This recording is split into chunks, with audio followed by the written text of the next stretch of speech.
Alzheimer's. What they forget to tell you. Episode 26 already. Hi. Hi. Hello. Got my water? I thought you were going to sing like the Lionel Richie. No, I can't sing the Lionel Richie if no one's here yet. So we'll wait till, I guess, some people come and see if I'm in the mood to sing Lionel Richie. No? Oh my god. Yeah, I'm not sure. Maybe that's angry face? You're a fool.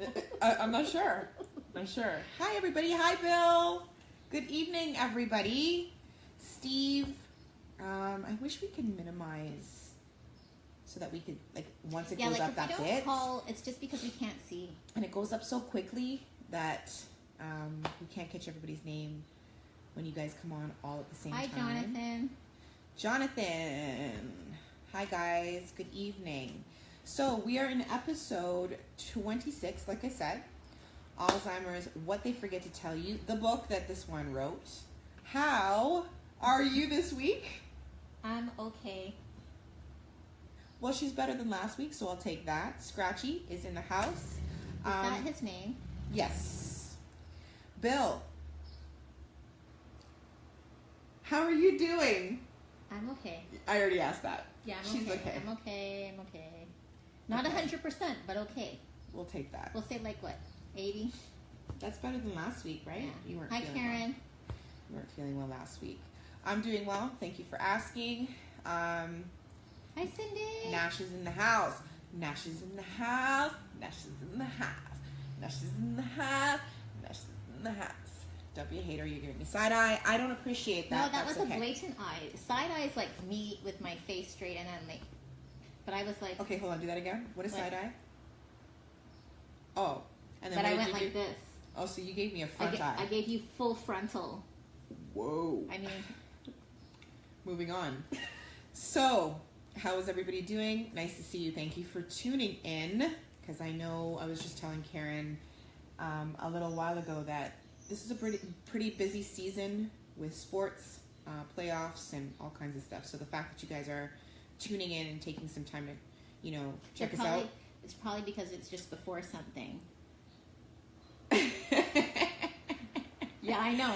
No, I didn't say that. You want to rewind? No. We can rewind. No, we're not rewinding. That's not necessary. It's on tape. That's not necessary. We got it all. And I didn't mean it like that, so... Ew. You guys have dirty minds. I don't know what you're talking about. Right. Okay, so are we going to call Kalina? Well, are we doing Kalina here? Is she on? Hi, Cindelicious.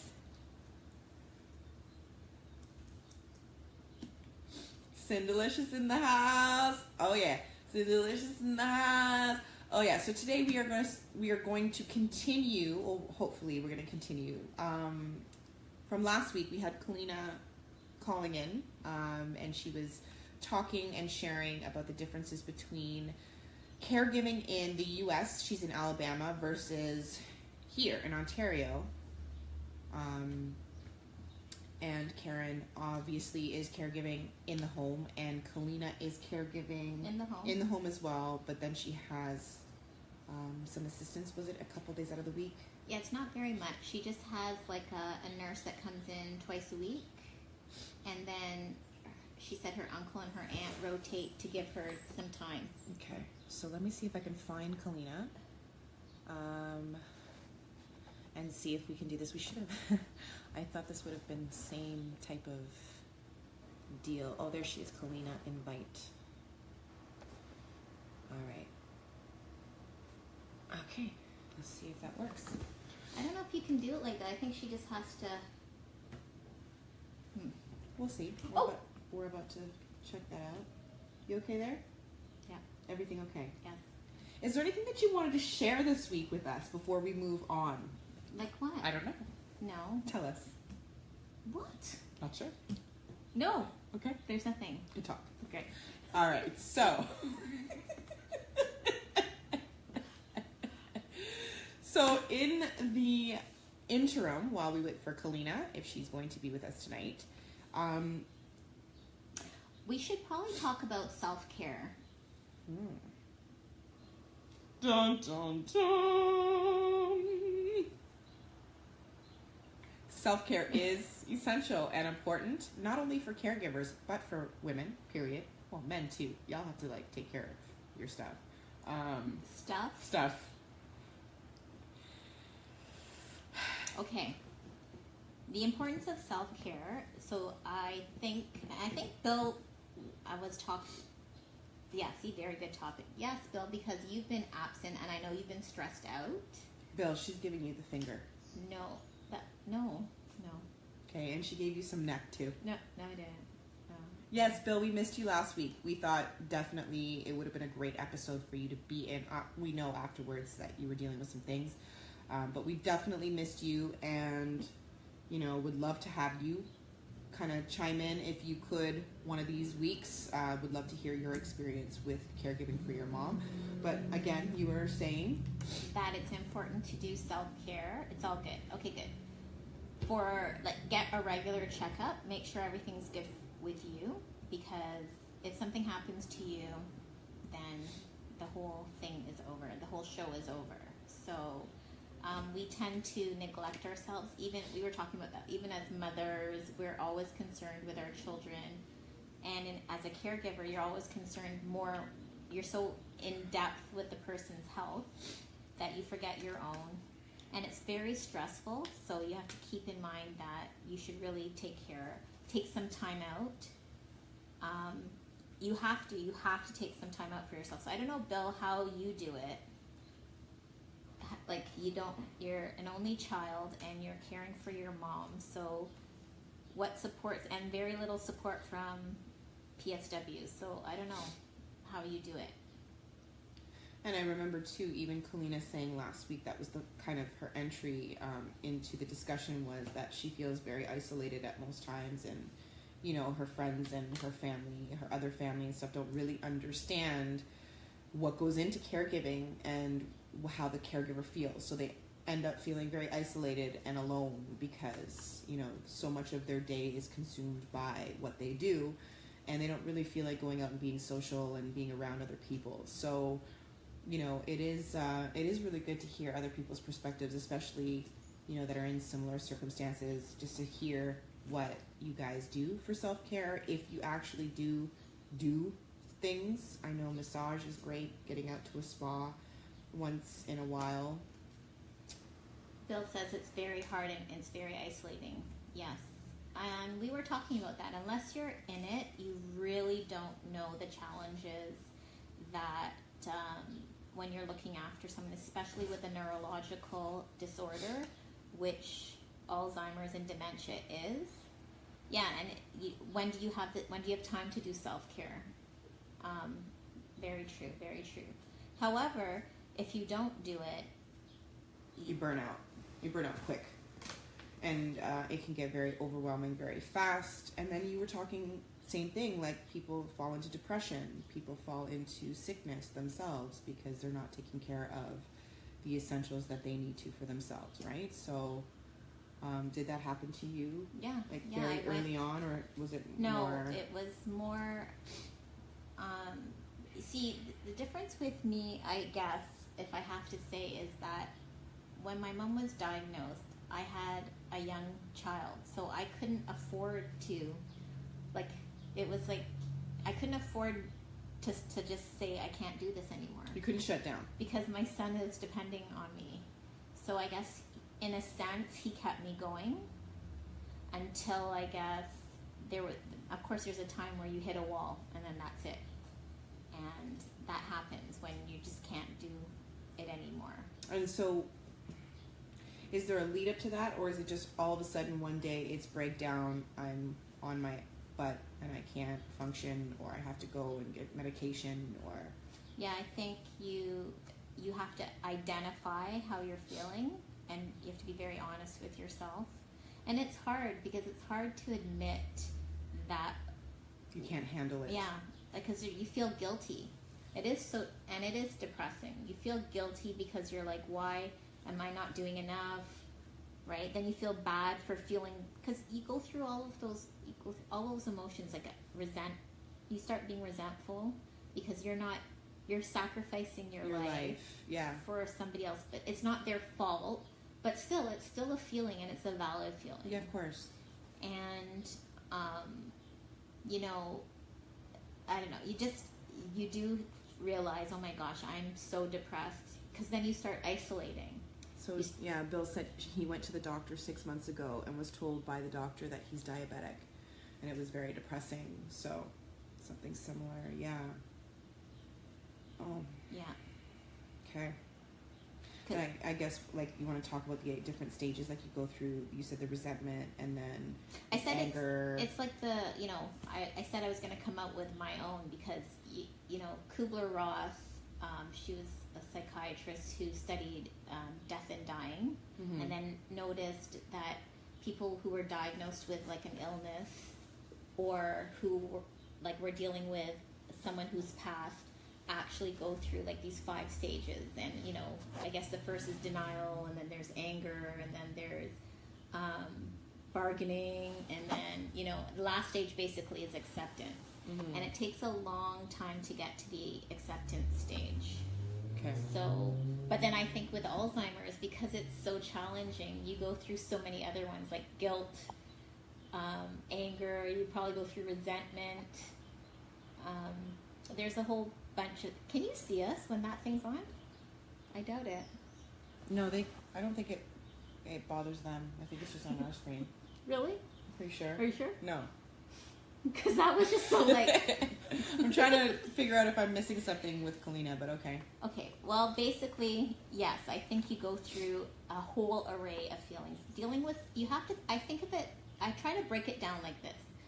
Try dealing with somebody who has something wrong with their brain. And think of how challenging that would be. Like, they don't remember what they just said like 5 minutes ago, or they repeat the question, or they get confused, and then they're crying, or then they're aggressive, or then they're wandering, or then, you know, or they're saying mean, sometimes, my mom didn't, but saying mean things to you. Like, and you're supposed to just grin and bear it, because you know it's not them. It's the disease, yeah. But you're still human, right? So trying to go through, and then that happens like all throughout the day. And then trying to feed somebody who doesn't want to eat, but you know they have to eat. Or, it's just... Yeah, yeah.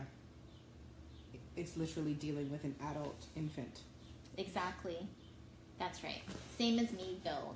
Bill's saying he will never give up on his mom because she was there for him, and he'll be there for her to the end, just like me. Yep. Exactly. And you guys are the real MVPs. This is what this is about, right? The caregivers, and your roles and your journeys, and I mean the sacrifices that you guys all make. I mean, I don't think people really have a clue. Again, it's like Karen said, until you are forced to be in a situation like this. And it's like anything else, really. I mean, you have no clue what being a mother is like until you pop a human out of your body. You know what I mean? However, I'm glad that you brought that up, because like we were talking about that. Until you go through it, you don't know how. But the worst part of Alzheimer's is that there's hardly any awareness to begin with. Right. So, like, okay, even though I've never had cancer, yes, I've known people who are close to me that have, so yes. But still, even if you didn't, you could appreciate and kind of be empathetic, because there's so much awareness about cancer, right, and the stages and the illness and how it affects you. But there's zero, I shouldn't say zero, but very little awareness on Alzheimer's and how it affects you, or dementia, let's just use that word, dementia, and how it affects you. And it frustrates me, because there's a lot of people suffering from this. And are going to. Like, there's, right now, I'm researching for my speech, because I'm going to be going to Paris next month. Okay, Kalina's on there. Bring them on camera. There's 50 million people worldwide that are suffering with dementia. That's a lot of 50 million people. Some big numbers there. Those are some big numbers. It's like one. Thank you. Yes, I'm so sorry, ladies. That's okay. Better late than never. Yes, sometimes you have some unexpected things to happen. Oh, that's peculiar with Alzheimer's. I know, right? Trying to give me a little thing so I don't have to hold my phone. So we were settle, and then were you listening? No, I just got on. Okay.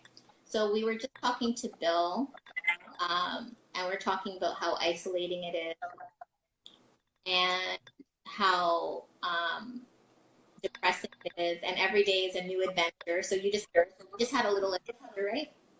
Was the nurse there? I don't even know if I'm here.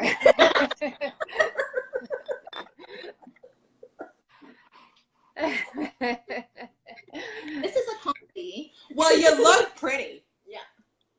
Well, thank you. Yes, my nurse was here. They left, and so sorry, things just ran into overtime. So I'm sorry, I'm just now joining, ladies. I apologize. It's all good. Okay. It's all good. You're all caught up. That's real life. That's real life right there. That's what happens. You can't schedule anything. Everything, you know, depends on the. There's no, as far as time, Yeah. it's like we have a delay. But as far as time, there's no, you cannot say, I'm going to be here on this time. Well, when I'm caring for my grandmother, because like it could take her 10 minutes to put on one shoe. Yeah, for me to help her get one shoe on. Yeah. And I used to dread that. I used to dread having to go somewhere with my mom because it would take forever to get her in the car. mm-hmm. And I was reading today how several caregivers who are caregivers to dementia patients don't like going out in public, or they try to avoid going out in public as often as possible because of that reason, because of the lead up. Yes. But then that's sad because then it becomes isolating again, right? Yes. So it's a catch too. Right. I know. Okay, so let's go into continuing where we left off last week.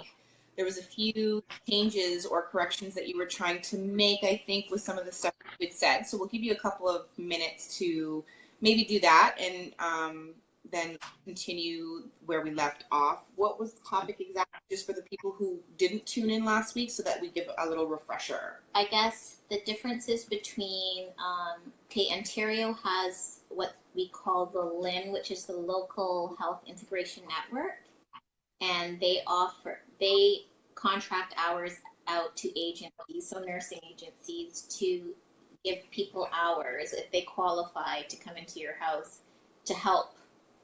But of course, it's very few hours, not nearly enough.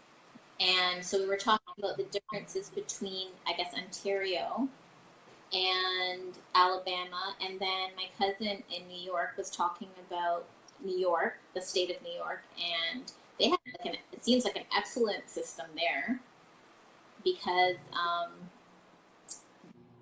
somebody comes in and gets paid. Medicaid pays for her son, right, to take care of Auntie Pearl.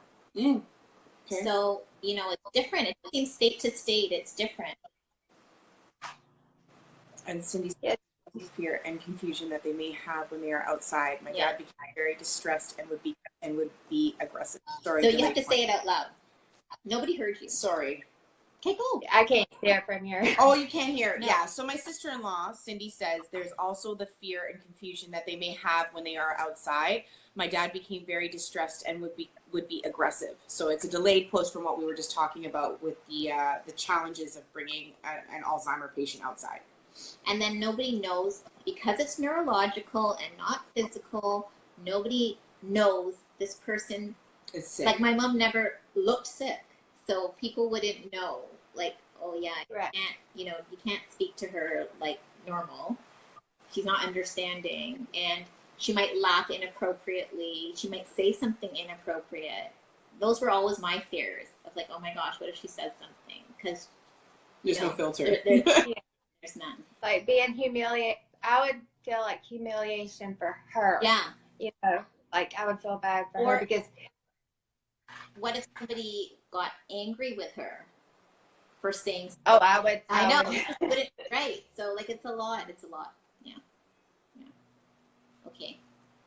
But back to the differences. Mm-hmm. Just to clarify, we do have something similar to that in Alabama, where Medicare can pay for the caregivers if, like, if my grandmother if she was like, I guess it's based on your income. Yeah, yeah. Same as not here. Not here. So she could qualify for something, is what you're saying. It's all based on your income. Like, people could get help. Everything's just based on income. But then the question would be, is it normal help? Like, I mean, is it enough? Oh, I mean, like maybe I could get a check. That's what I was referring to. Like I could be like they would pay you to be the caregiver. Like the state would. They would pay me if.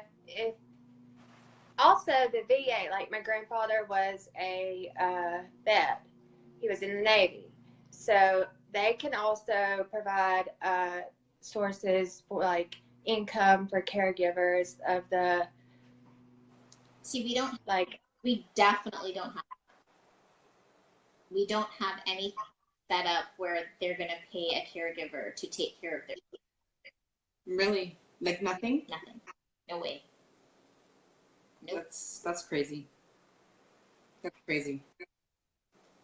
No. So we gotta definitely maybe see if that can change. And we were talking about that too, like even for volunteers, you can't even take advantage of having a volunteer to come in and stay. Because sometimes if you're elderly, you can get a volunteer, but not with Alzheimer's because of the behavioral issues.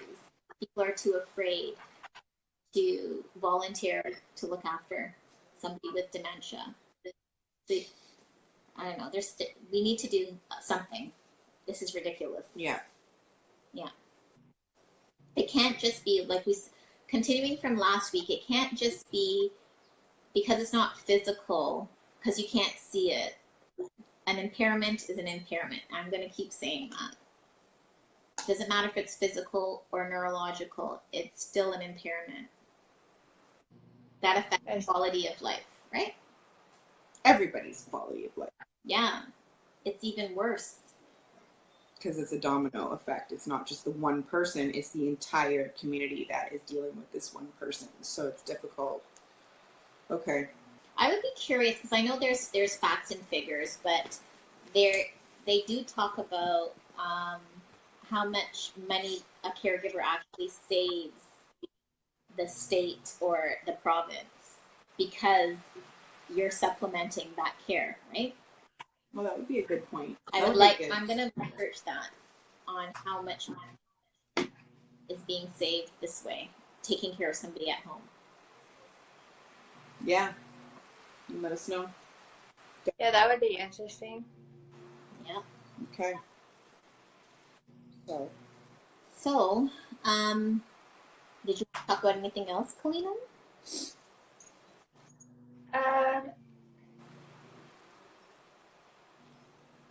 Well, I know we were going to talk about isolation. I didn't know if we were going to talk about isolating for the caregiver or isolating for the caregiver and the whole everyone involved, you know, or the family, friends.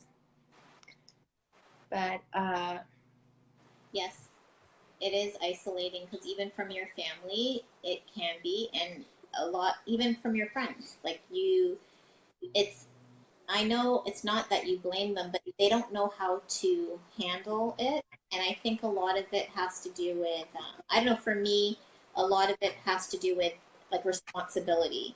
So this is my responsibility. So you don't need to help me. I don't need help, right? It's just, it's a weird duty thing that I think. So I'll be the martyr and then I'll suffer in silence. That's kind of where I'm at, right? That's where I'm at too. Right. So explain that in terms of when you say that's where you are too. Like, are you afraid to ask others for help or assistance, or is it that obligation you feel that you have to do it all yourself, or like what is your experience like? Okay, I don't feel. Uh, I know that I can have help from certain people if I ask. I know they'll be here like that. Uh, but I also, it's like both. I feel both. I also feel like it's my duty that I owe this to this lady because she was there for me my whole entire life. Even though she's not my mother, she was my grandmother and fit in as a mother would in some parts of my life. But I just feel like I owe it to her, and that's what family's for. And So, Kalina, do you have any children? yes, How many children do you have? I have one child. She lives with her father. Okay. And do you, would you say that you caregiving for your grandmother has impacted her in any kind of way, or what's been that been like? Yes, definitely. I feel like children are out of this equation completely as far as like my daughter, she can't even look at a picture of her great grandmother without crying because that look isn't there. Right. She knows that it's not the Mimi that she grew up with. How old's your daughter?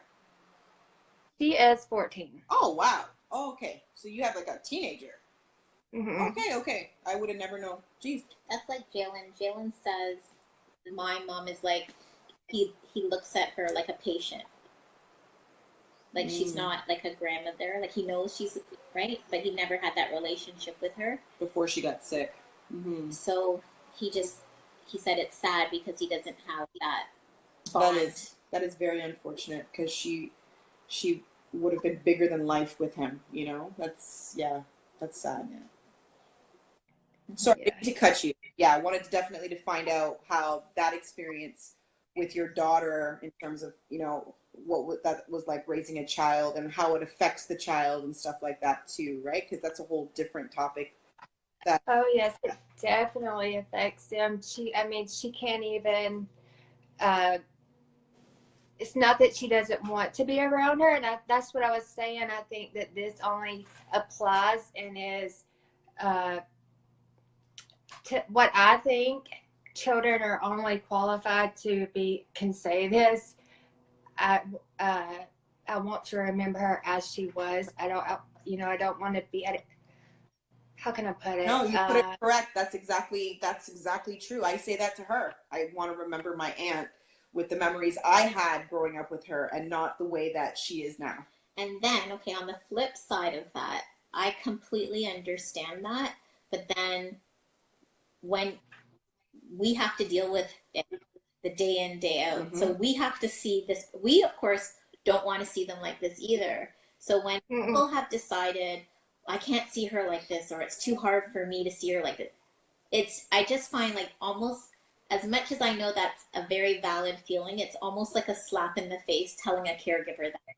Like, I think if you want some advice as a person 18 years in, don't ever tell a caregiver, I can't see her like that, because it's a slap. Kind of it's honest and as nicely as I can be. It's somewhat kind of shallow, I feel, when someone says that to me. I haven't really had anybody hardly say that to me, but I want to remember as she was, or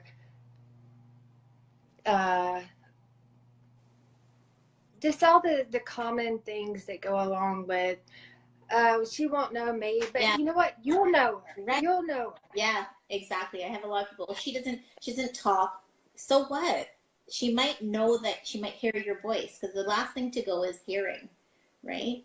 It's just like, I just find, at least if that's your excuse, great, but just don't tell me, because it cuts. It's deep when I hear that kind of comment, like, oh, she doesn't even know I'm there and it doesn't matter. Yeah, but you're right. You know you're there. So shouldn't that should be the only reason that you're doing that, because you know this person, and you know, I like, it bugs me, and I'm just going to be honest, because I know how my mom was. My mom was super caring all the time for everybody, and she was a nurse too, so it was even to other people, like, Right. and I just know if this was flipped and somebody else was sick, my mom would be front row and center with that person, and it wouldn't matter how they were, or if they didn't know her, she would still go and visit. Oh, okay. Can you read? How are we gonna read that? I want to read that. I think, is it Karen? Mm-hmm. Okay, Karen, just stand by. Like, Karen said a bunch of stuff, and I'm just gonna try to read it. And I hope I can read it. Let's see. Will it come up here? Should. This should have been the last person that just commented. Oh, right here. Okay. All right. Scenario 3. Or did you have 2? Did you have 2 other ones? Okay. Well, scenario 3. Oh. I gotta get something stable. Let's just face it. I'm hoping next week I can use the iPad. Okay. Scenario 3, high level of care, dependent care. Working. Carry on. Okay. Mr. and Mrs. Jensen live in a 2-bedroom condominium. Mr. Jensen is 93 years old, alert and aware, but physically frail. Miss Jensen is 88 years old, diabetic, and recently had a stroke. Her balance is poor, and she's at high risk for falling. She can only walk short distances and needs help to get around. She also has heel ulcers that make her walking even more difficult. For longer distances, she uses a wheelchair. Her family doctor recommends Mrs. Jensen move to a nursing home, but because Mr. and Mrs. Jensen's daughter promised she wouldn't send her parents to a nursing home, she needs to make alternative arrangements. Options include using a caregiver to assist Mrs. Jensen with bathing, dressing, toileting, walking, meal preparation, household chores, and transportation to and from appointments. A nurse could monitor and chart her medicine use and blood sugar levels, clean her heel ulcers, and change her bandages. Mr. and Mrs. Jensen would also benefit from a home safety assessment by an occupational therapist who may recommend safety bars, raised toilet seats, better lighting, removing clutter, and securing loose rugs.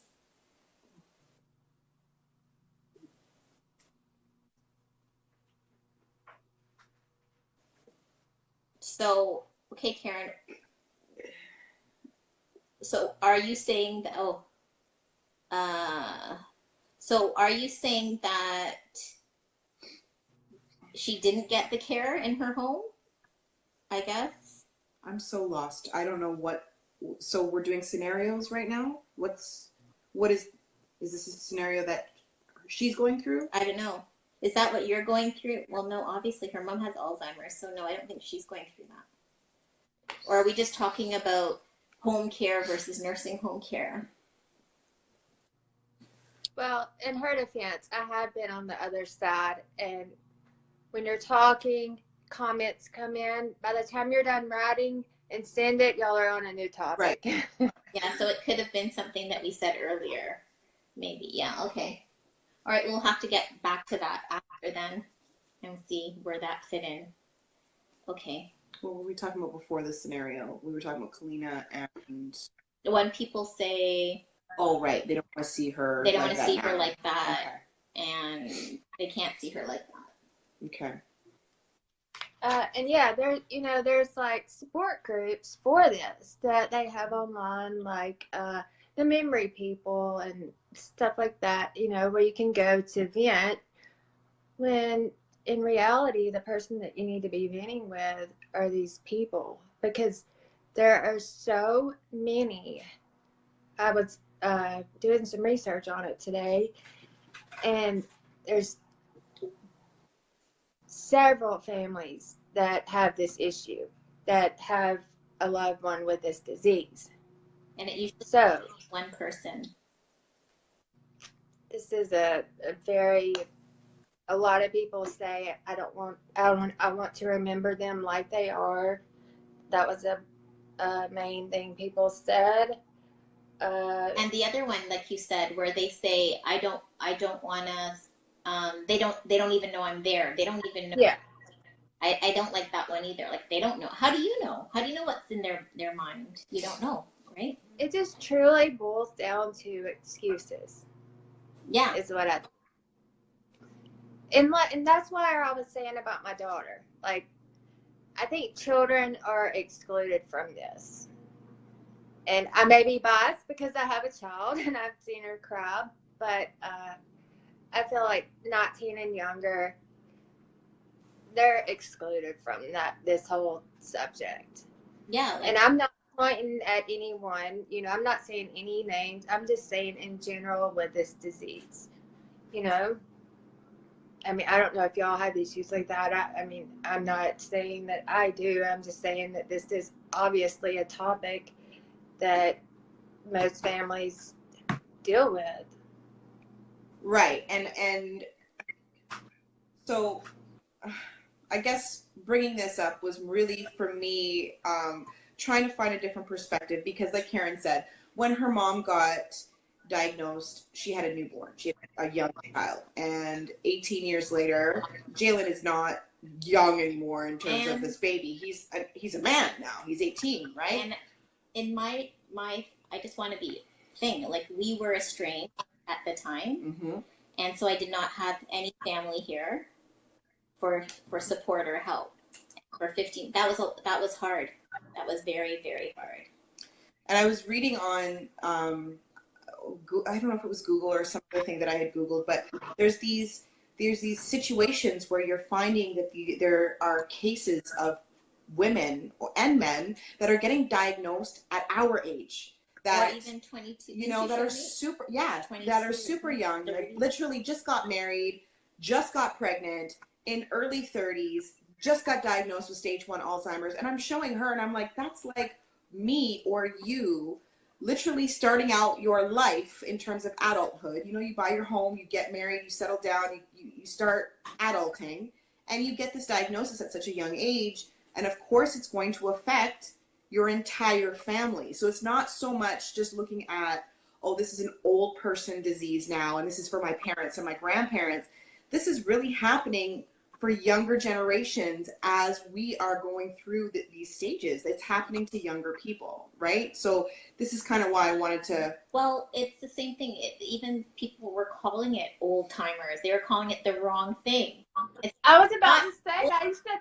It's Alzheimer's, and you don't get it just because you're old. My mom got it at 57. She didn't get to retire. And people are like, when he said they're younger and younger, you can get early onset Alzheimer's. So, if you think, oh, I don't have to worry about it, okay, all right, if you say so. I just said it again, 50 million people worldwide have dementia. So put that in perspective. It means that at least 1 in 3 people will develop dementia, or you'll be looking after somebody with dementia. It's going to affect you some way, somehow. So if you don't really want to care about it, okay, I would rather you be proactive rather than reactive. I don't know. I think Karen was talking about maybe there's an assessment chart now that they're using, because I don't have to go through any assessments anymore, obviously, because my mom's in palliative. But she just sent it to me. Oh, I guess there's an assessment chart that I guess the local health integration network uses to determine. Oh, see, government subsidized nursing homes. So she sent me a chart. So we could talk about that next week, because we're going on and on. But yeah, this is a good tool. So Cindy just chimed in and said, my boys are often scared to see my dad, so I have to explain to them that this is important even though he doesn't talk or knows who they are. I know they will never have the honor of knowing who he was, but they still see him because it's important to me. So yeah, that's a valid. Of course, you want your children to know your parents, to know their family, to know their lineage. So absolutely. Bill says, my 3 kids hardly come to see my mom. That's unfortunate. Bill, are they grown? Are they older? Is it their choice? Why do they feel that way? Why are they so adamant? Are they in that same category of just wanting to remember your mom the way she once was? What's the story there? But yeah, I guess this is going to be like a common thing that most families feel, like you guys said, that a lot of people just kind of don't want to see the person go through this type of disease. Well, not only that, and I don't want to scare anybody, but it's the reality of it. And like, my mom looks completely different. She doesn't look like my mom anymore at all. So I can understand how that would scare somebody too. But unfortunately, that's the rawness of it. Yeah, like, it's real. It's like, and then I just look at it like, so if somebody had cancer, because you know that changes you physically too. You're just not going to go visit them because it's too hard for you to, like, when you're sick, that's when you need people to visit, regardless of you're sick. So you're not going to look your best. No, I know. I know, weird, huh? But I'm sure there's going to be cancer patients that tell you that their experience was the same, that, you know, that there was immediate people that came to their aid, and then people they thought that were really, that had their back, just decided, I can't deal with this. But then there's also too, on the flip side, and that's true as well, a lot of people who do have cancer will say, I don't want people to see me like this, right? So there are 2 sides to every coin, as they say. Mm-hmm. So, but I'm just saying, I guess maybe the support, maybe not, if you feel that way towards, I guess, the person who's affected, you shouldn't isolate the person who's looking after, right? That, like, even if you isolate yourself, you should know, like, you know, that person really needs some support and some help. So let me just go and see and check in. Just check in. Yeah. Mm-hmm. He is, did you read that already? So Bill says, just don't know how to handle, he's talking about his children. They just don't know how to handle the illness. He has one 22-year-old and twin girls, 19. Cindy says, I feel comfortable explaining to them that he isn't aware of what he's doing sometimes, like spitting on himself or showing them his toothless mouth over and over again. But I also tell them about who he was before the illness. Yeah, that's important too. Yeah, I do that with Jalen all the time. Yeah. So that's really important. I'm kind of blessed at my grip. I'm sorry. There's like a delay. I know. And I feel like I'm always interrupting. That's okay. But I feel blessed that my daughter can remember her great grandmother when she was growing up, and to the ones who like you, your son, I couldn't imagine. I mean, that just like tugs on your heart. But that must be really hard. I'm so sorry for that. Yeah, thank you. And it is sad because she would have been like over the moon with him. But well, it is what it is, unfortunately. Mm-hmm. Yeah. Okay, We're dealt with this. We're going to.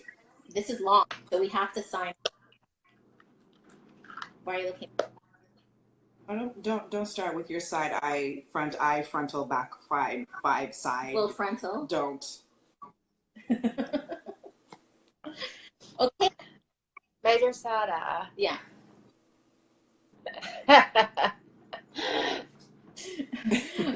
All right.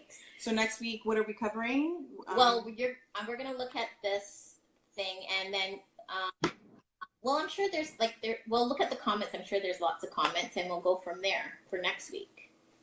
Okay. This is really good. We're getting the word out. Mm-hmm.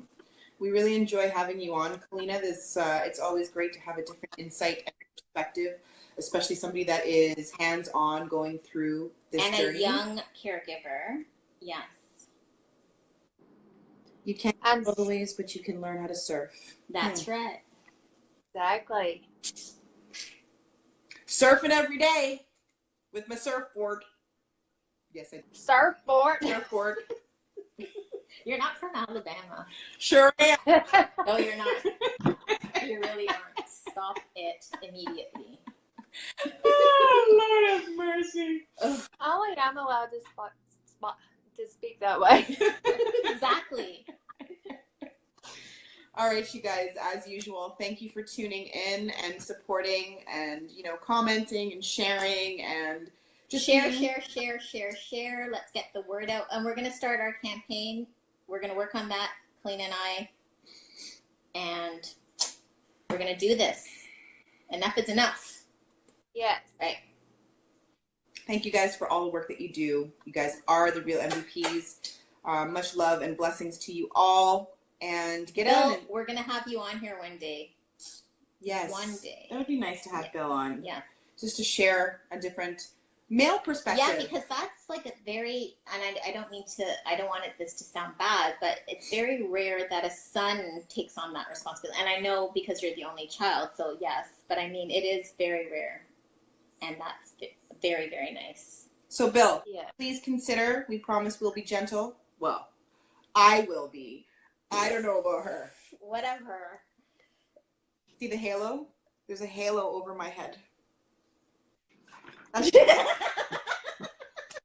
side-eyeing. She's doing some kind of frontal. Everyone's being a hater, and that's okay. But, Bill, I got you, Bill. I got you, Bill. Okay? I'm just kidding, Wendy. I love you. Okay. Yeah. Mm-hmm. Don't try to, it's your Alabama bad accent. You're just a hater. All y'all are hating. It's okay. Yeah, that's what it is. Okay, you guys, we're out of here. This is getting long. We love you all, and we will tune in next week. See you. Peace and love. Enjoy the weather. Enjoy your loved ones, and we'll talk to you guys soon. Bye.